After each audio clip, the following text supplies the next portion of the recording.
In the 8th grade justice system, work ethic offenses are considered especially heinous.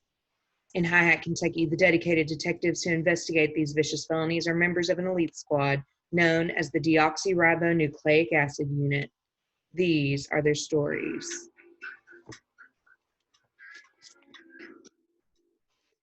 Do you like crime shows like CSI or Law and Order SVU?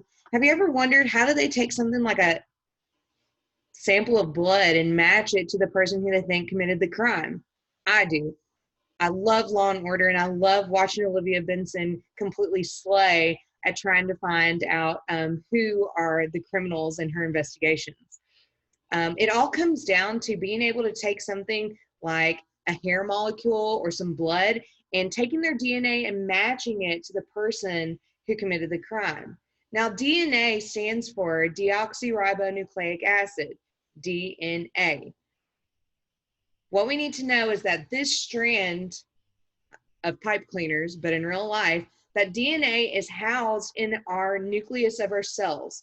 So our body is made completely up of these teeny tiny building blocks known as cells. And in the middle of them is the nucleus, the powerhouse of the cell that controls everything. Within DNA, we see these small connecting parts in the middle. These are hydrogen bonds.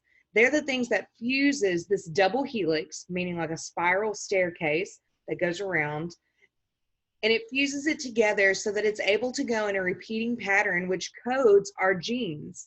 So just like you would learn in Mr. Holbrook's class, it codes what we're supposed to look like. It codes if we as humans have brown hair or blonde hair, if we have blue eyes or brown eyes. And our DNA comes straight from our parents. We get 23 chromosomes from our mom and 23 chromosomes from our dad. And the way that they align into this staircase structure known as DNA is what makes us into the people we are today. So DNA creates these proteins. It's able to take our chromosomes and turn it into proteins. So yesterday when we talked about how can humans genetically modify different organisms, they're able to look at those proteins and change what's there so our chromosomes are different. Now, not necessarily humans. We're not going into the embryos, our eggs, where we come from, and looking at how our genes are made, not yet. But we are able to look at things like cloning. How can we take DNA and replicate it so that we can do things like cloning? That's what we're going to be learning about a little bit more in this class today. But what we need to start thinking about is where do we draw the lines? Where is it okay to alter or modify? So that means to change the DNA of an organism, so a living thing. Is there anything that we should think of when it comes to plants? Is it different when it comes to animals? And is it different when it comes to humans? What we need to know is that the staircase is made up of different hydrogen bonds. They align in a different pattern.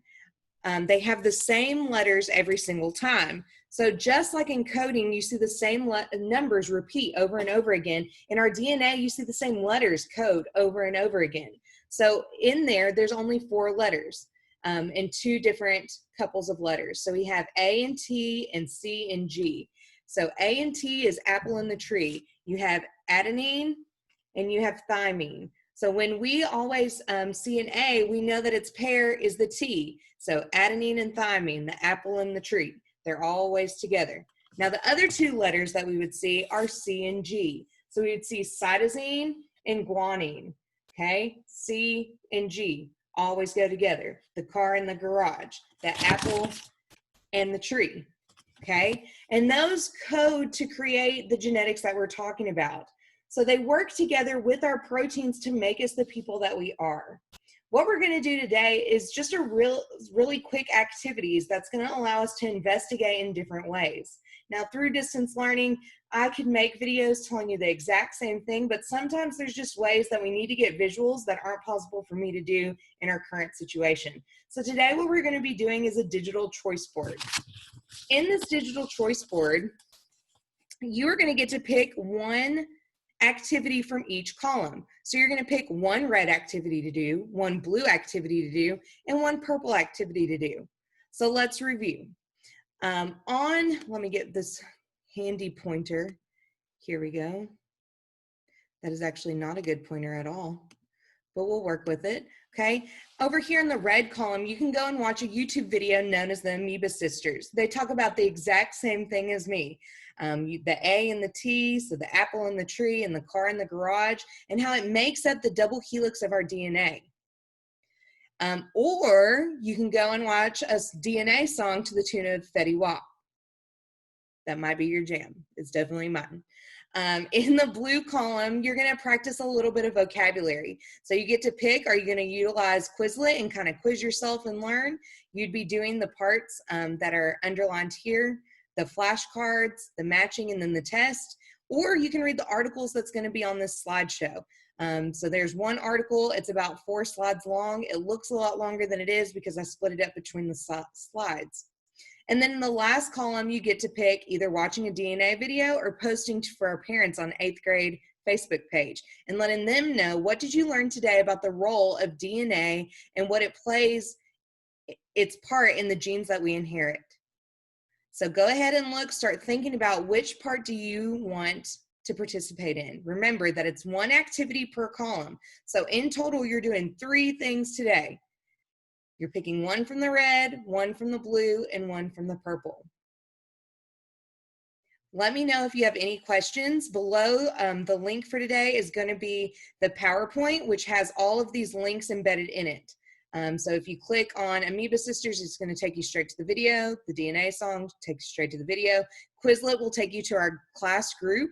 And there's 12 vocabulary words there, so you can kind of go back and review the vocabulary for this. So you're going to need to know words like DNA, chromosomes. These are words that you should have learned in that cell unit from 7th grade.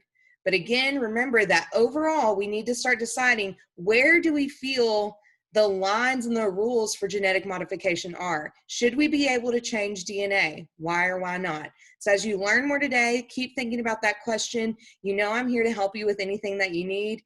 I can't wait to see what you guys think.